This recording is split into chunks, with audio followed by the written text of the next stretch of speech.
Saya dengan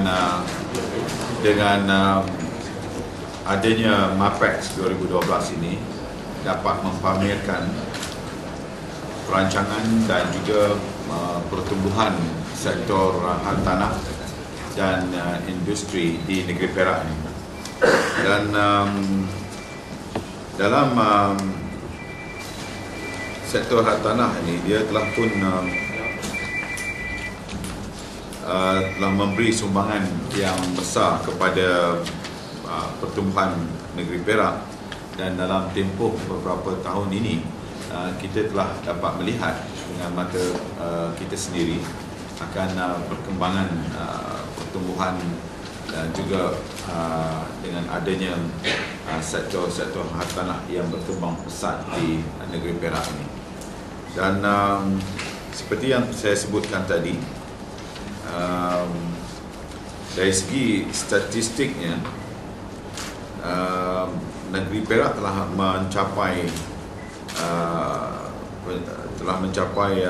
pertumbuhan atau perkembangan yang memberangsangkan pada tahun 2011 berbanding pertumbuhan yang agak sederhana pada 5 tahun berturut-turut sebelum ini. Dan bagi statistik 2011, ia merekodkan sebanyak 54,542 pindah milik transaction dengan jumlah nilai sebanyak 9.23 bilion ringgit, dan berbanding dengan 44,323 pindah milik yang bernilai 5.75 bilion ringgit yang direkodkan pada tahun 2010.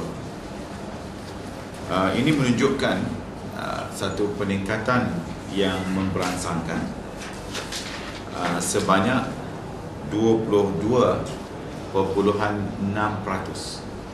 So the increase of 22.6%.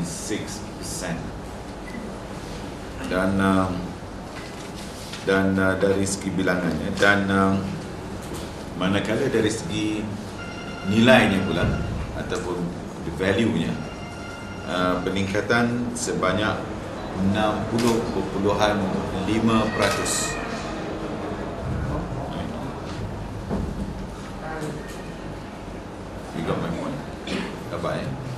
Dan ini melibatkan pindah milik, harta kediaman dan juga perdagangan serta tanah pembangunan. Manakala saya ingin sebutkan juga pemindahan tanah ini turut juga melibatkan tanah perindustrian, iaitu yang menunjukkan peningkatan yang ketara ataupun tahap penggunaan atau occupancy rate bagi ruang-ruang niaga dan pejabat di negeri Perak juga meningkat sebanyak 88.2%, 88.2% bagi tahun 2011, berbanding dengan 86.6% pada tahun 2010.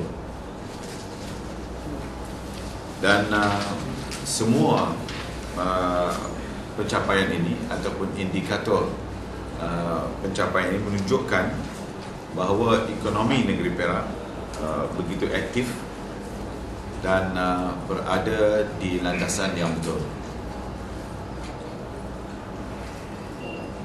Ini juga selaras dengan langkah kerajaan negeri dengan mengadakan langkah-langkah proaktif bagi merangsangkan pertumbuhan ekonomi di negeri Perak. Okay. Dan hari ini pun kita dapat melihat bagaimana sudah mula berlakunya apa dipanggil sebagai Datuk Francis sebut berlakunya remigration. Orang sudah mula pulang ke negeri Perak dengan adanya tarikan-tarikan ini dan dapat menyediakan peluang-peluang ekonomi dan juga pekerjaan di negeri Perak. Dan dengan adanya juga dasar-dasar yang kita laksanakan sebagai contoh dalam industri-industri yang kita kenal pasti dan juga dalam sektor-sektor perkhidmatan seperti pendidikan telah juga turut menyumbang kepada pertumbuhan dalam sektor-sektor yang lain di negeri Perak.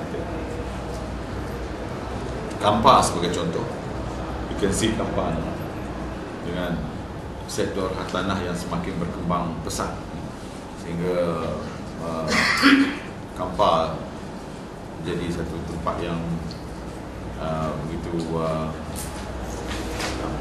sesak dan begitu baik sekali dari segi pertumbuhan ekonomi.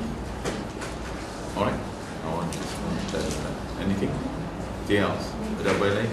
Sri, sebut pasal tanah kan, pasal tanah lah. Apakah ada tak pelajaran daripada kajian ini khususnya pada kawasan-kawasan perumahan ni yang tak berjaya disiapkan? Contohnya kalau pengajar kan, dan bangunan dan air itu semua, tapi dia berupa macam masalah pengalaman apa? Ya. Pihak kerajaan telah pun mengenal pasti perkara ini dan beberapa langkah telah pun kita lakukan. Ini termasuklah kalau sekiranya yang disebut kawasan-kawasan yang terbengkalai, maka kerajaan melalui sama ada SPMB bergantung kepada tahap rumah itulah, jenis rumah itu. Kalau sekiranya rumah yang berada di dalam kategori rumah mampu milik sebagai contoh, dia akan digunakan melalui saluran itu. Saya fikir REDA pun turut bersama-sama untuk membantu mengenal pasti kawasan-kawasan perumahan yang terbengkalai, dan di peringkat Kerajaan Persekutuan telah mewujudkan satu bahagian khas untuk mengenal pasti kawasan-kawasan perumahan yang terbengkalai ini, dan kebiasaannya mereka akan melantik kontraktor baru bagi menyiapkan rumah-rumah yang berkenaan dan dijual pada kadar harga yang berpatutan dan sesuai dengan jenis perumahan yang diwujudkan.